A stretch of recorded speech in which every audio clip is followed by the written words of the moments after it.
सभी को राम राम। भाई सबको पता हरियाणा कौशल रोजगार का गठन हो गया है, उसमें कुछ पोस्ट भरी भी जा चुकी हैं। हम आज बात करते हैं आर्ट एजुकेशन असिस्टेंट की पोस्ट की, यानी आर्ट एंड क्राफ्ट की मोटी भाषा में। तो इसमें जो है ना इम्पोर्टेंट लेटर आया पॉलिसी बनने के बाद, हालांकि 15 दिन लगा दिए इन्होंने इस लेटर को देने में, लेकिन चलो आ गया। यह आया है निदेशक मौलिक शिक्षा की तरफ से, सभी जिला शिक्षा अधिकारी, मौलिक शिक्षा अधिकारी। कला शिक्षा सहायकों के पद हरियाणा कौशल रोजगार निगम के माध्यम से भरने हेतु। इसमें 3 आदमियों के लिए, पहली तो उनकी भाई जो केस करे बैठे थे, केस तो कर लिया, ये पोस्ट सेंक्शन करा लो, पोस्ट तो को ना ये प्रिंसिपल बनाते नहीं। दूसरी है प्रिंसिपल और डीडीओ। प्रिंसिपल डीडीओ को अगर कोई हटाना हो तो सारे नियम कानून सारा कंप्यूटर हुआ है। ये जो पोस्ट सेंक्शन होनी है तो उन आती नहीं है भाई, उन तो सिखाई जाए, कोई न सिखा सके, सीखना तो उनसे है नहीं क्योंकि नीयत नहीं। तीसरी है भाई कितने जो अध्यापक उनका चयन हो चुका है, कितनी पोस्ट अभी बाकी है, कितनी पे एक्सपीरियंस लग सकते हैं, कितनी पे फ्रेशर भी लग सकते हैं। सारी बात करेंगे इस वीडियो में, बताऊंगा डिटेल में। विषयांकित मामले में आपको सूचित किया जाता है कि कला शिक्षा सहायकों के 1000 पद 1 वर्ष की अवधि के लिए अनुबंध आधार पर भरने हेतु स्वीकृत किए गए थे। इन पदों में से 372 कला शिक्षा सहायकों के पद अनुबंध आधार पर भरे जा चुके हैं, यानी 372 की तो भाई ज्वाइनिंग हो चुकी है। शेष 628 कला शिक्षा सहायकों के पद अभी भी रिक्त हैं, यानी कि खाली हैं, वैकेंट हैं। 628 कला शिक्षा सहायकों के पदों को अनुबंध आधार पर भरने हेतु के लिए संबंधित विद्यालयों को निर्देश दिए कि वे अपनी मांग हरियाणा कौशल रोजगार निगम को तुरंत भेजें। 628 विद्यालयों की सूची संलग्न है। भाई जो सूची साथ है, इसमें क्या करना है, प्रिंसिपल ने अपनी आईडी खोल के कौशल रोजगार वाली, MIS वाली नहीं, उसमें डिमांड के बारे में ऑप्शन है, उस पर क्लिक करके और उसमें जो भी फॉलोअप उन्होंने दे रखे उनको फॉलो करते हुए जो नियम कानून है उसके अनुसार वो पोस्ट मांगनी है। उसके बाद कौशल रोजगार उनको डी और डेवलपमेंट ऑफर लेटर जारी कर देगा।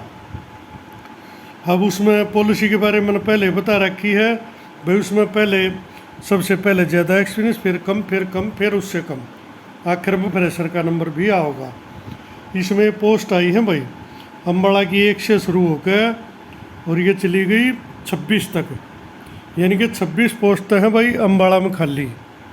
अब भिवानी की आ जाती है 27 से शुरू होकर और ये चली गई 61 तक, यानी कि 35 पोस्ट बन गई। 35 पोस्ट भाई भिवानी में खाली है। चरखी दादरी आ जाता है 62 से, चलते जाएंगे हम 62 से 90, यानी कि 29 पोस्ट लगभग ये हो जाएंगी। बहुत सारी पोस्टें खाली हैं। फरीदाबाद 91 से शुरू होती है भाई लिस्ट में और ये चला गया 128 तक, यानी कि 16 पोस्ट इनकी भी खाली हो जाएंगी। फरीदाबाद की बात कर रहा हूँ। गुरुग्राम 129 से शुरू होकर और ये चला जाता है 153 तक, यानी कि लगभग 24 पोस्ट गुरुग्राम में भी खाली हैं। हिसार में ज़्यादा मेरे ख्याल 154 से लेकर और ये चलती रहेगी लिस्ट, थोड़ी लंबी है हिसार की। 154 से 189, यानी कि 35 पोस्ट जो ना हिसार की खाली हैं। झज्जर की 190 से 244, झज्जर में मेरे ख्याल में सब तो ज़्यादा हो कदे खाली। हाँ, इसमें झज्जर में खाली होगी भाई 55 पोस्ट है, यानी झज्जर में क्यों कि नियुक्ति हुई है नहीं किसी की भी, सारी पोस्ट खाली पड़ी है झज्जर की, और डिस्ट कम थोड़ी थोड़ी होली। झज्जर में मेरे ख्याल में एक आधे कैंडिडेट की हुई होगी, बहुत कम की। जींद में है भाई 245 से 281, जींद में क्योंकि कुछ आदमियों की ज्वाइनिंग हो चुकी है। जींद में 37 पोस्ट खाली हैं। कैथल में 282 बन, कैथल में लगभग मैंने सुना है ओल्ड की तो सबकी ज्वाइनिंग हो ली, कोई एक आधा भाई रह रहा हो तो बेसिक, क्योंकि वो पोस्ट भी 11 शो कर रहे हैं, बाकी इसका मतलब भरी जाली। करनाल में 293 से 319। करनाल में भी बहुत सारे ज्वाइन हो चुके, कम बाकी हैं। इसकी 27 पोस्ट खाली है भाई। अब आगे आ जाते हैं हम करनाल के बाद कुरुक्षेत्र पर। कुरुक्षेत्र है 320 से शुरू, 320 से 343, 320 से 343, हाँ 343। इनकी बन जाती हैं भाई 24 पोस्ट है कुरुक्षेत्र की। महेंद्रगढ़ 344 से 381, महेंद्रगढ़ में भी बहुत सारी खाली हैं। इसका मतलब वहाँ भी ज्वाइनिंग कम हुई, 38 पोस्ट खाली है भाई महेंद्रगढ़ में। अब आगे आ जाता है नू, यानी कि जो मेवात था पहले, 382 से 415। मेवात में कुछ ज्वाइनिंग हो चुकी है, इस कारण वहाँ पे पोस्ट जो है ना 34 बची हैं, थोड़ी बहुत हो चुकी है ज्वाइनिंग। पलवल में है 416 से 430, पलवल की बन गई भाई 15 सीट, क्योंकि पलवल में भी ज्वाइनिंग हो चुकी है। अब आ जाते हैं पंचकुला में 431 से 447, यानी कि 16 ही पोस्ट बाकी हैं। इनमें भी ज्वाइनिंग हो चुकी है कुछ की, कुछ एक दोनों स्टेशन भी ना ज्वाइन करा होगा, दूरदार मिल गए होंगे। अब आ जाता है पानीपत भाई 448 टू 476, इनकी 29 पोस्ट है भाई पानीपत में खाली। अब रेवाड़ी 477 टू 509, रेवाड़ी में भी कम ही ज्वाइनिंग हुई है, हुई तो है लेकिन थोड़ी हुई है। 33 पोस्ट अभी भी खाली हैं भाई। रोहतक मेरे ख्याल ऐसा है, रोहतक में शायद एक की भी ज्वाइनिंग ना हुई हो, जो मुझे लगता है। 510 से 554 तक ये खाली हैं पोस्ट भाई। रोहतक में है 45 पोस्ट खाली। सिरसा में 555 टू 570, सिरसा में है, सबकी ज्वाइनिंग हो चुकी है ओल्ड की। फ्रेशर के लिए, प्राइवेट एक्सपीरियंस के लिए खाली है भाई 16 पोस्ट, क्योंकि मैंने सुना है सिरसा में जितने भी 10 साल के एक्सपीरियंस वाले थे तकरीबन ज्वाइन हो चुके हैं। अब आ जाता है भाई सोनीपत। सोनीपत शुरू होता है 571 से और 608 तक चलता है भाई। 608, हाँ 608 आखिरी है। 38 कैंडिडेट जो है ना बाकी है, पोस्ट बाकी हैं। सोनीपत में 41 पोस्ट थी, 3 आदमी जो है ना ज्वाइन हो चुके हैं, तो ये 38 पोस्ट सोनीपत की खाली हैं भाई। अब यमुनानगर बच गया भाई 609 से 628, लगभग 20 पोस्ट ये यमुनानगर में बचती हैं। तो मेन बात है भाई पोस्ट तो बतेरी खाली, क्योंकि अगर जैसे ये बता रहे हैं, अभी इन्होंने दे दिया 332 का आंकड़ा, अभी 332 एक्सपीरियंस वाले ज्वाइन हो चुके हैं। 372, 32 नहीं सॉरी 372। तो ये जो मैं जहाँ तक मानता हूँ ना 250-300 तो ओल्ड बचते हैं, पोस्ट बच की 628, यानी कि लगभग 300-350 पोस्ट तो प्राइवेट एक्सपीरियंस और फ्रेशर के द्वारा भरी जानी है।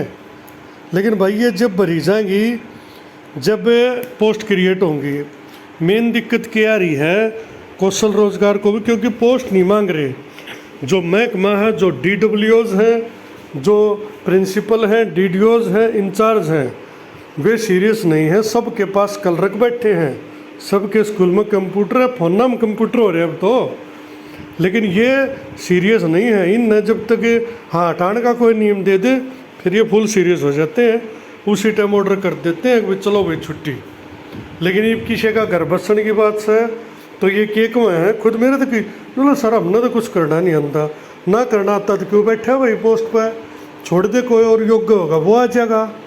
ये खुद में अपनी हकीकत बता, हमने तो करना नहीं आता भाई, छोड़ दे पोस्ट में, जब तक ना करना आता था, जब सरकार का काम तेरा नहीं आता तो तू कैपेबल नहीं है, छोड़ दे इन्हें। और ना आता तो किसी पर करवा ले भाई। दूसरा तरीका यो है, कम से कम ये भाई तो जो केस करने वाले हैं, जो फ्रेशर हैं, जो वो हैं जिनके नज़दीकी कोई DDO प्रिंसिपल हो, उससे ज़रूर रिक्वेस्ट करो, खासकर इनके स्कूल का। और नहीं तो भाई इनकी CM विंडो ज़रूर ला दो, लानी पड़ेगी आखिर में, क्योंकि ये काम नहीं कर रही। या इनके डायरेक्टर को चिट्ठी लिखी जाएगी जी आप तो लेटर जारी करो, ये नीचे वाले सेंक्शन ना कर रहे। 2-2.5 महीने जब खराब कर दिए, नहीं तो उस टाइम सबकी ज्वाइनिंग होनी थी, लेकिन सिर्फ पोस्ट सेंक्शन के ऊपर रुक गई। ये कौशल में जहाँ हमें जाते नहीं कहते हैं लग भाई थारे मास्टर प्रिंसिपल ना करते सैंक्शन हम क्या करें, ये रियल की दिक्कत है। तो भाई जो को प्रिंसिपल डीडीओ को स्कूल वाला कोई भी किसी प्रकार का अध्यापक ही न सुनता हो तो अपने प्रिंसिपल ने जरूर कह दे उनको क्यों नाश कर रहा है, कर दे कामी बड़का का तेरे घर तक के जागा। हूँ तो नहीं कह हमारा अध्यापक भाई हूँ खुद दुश्मन बन रहे।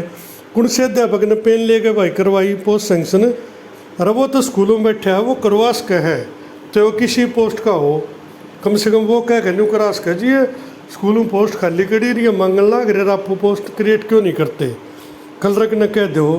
तो भाई सभी से यह रिक्वेस्ट है कि केस कैसा न छोड़ के और यो काम करा ले, पोस्ट सेंक्शन करा लो, उसके बाद जो बचेंगी देखो भाई ये तो पॉलिसी आ गई, सबसे पहले तो एक्सपीरियंस वाला लगेगा, ये सच्चाई है। उसके बाद उससे जिसका कम होगा वो उसके बाद उससे, और उसके बाद फ्रेशर का नंबर आ होगा, जो किससे केस कर लो चाहे और कुछ कर लो चाहे लाहौर चले जाओ, होना जाना कुछ नहीं हो उसमें। तो भाई मेरा तो कहने का मतलब ये है कि भाई सबसे पहले पोस्ट सेंक्शन ज़रूरी है। अगर मेरी बात पसंद आई हो तो वीडियो को लाइक करें और चैनल को सब्सक्राइब जरूर करो ताकि आने वाली वीडियो का नोटिफिकेशन आपको समय पर मिल सके। धन्यवाद।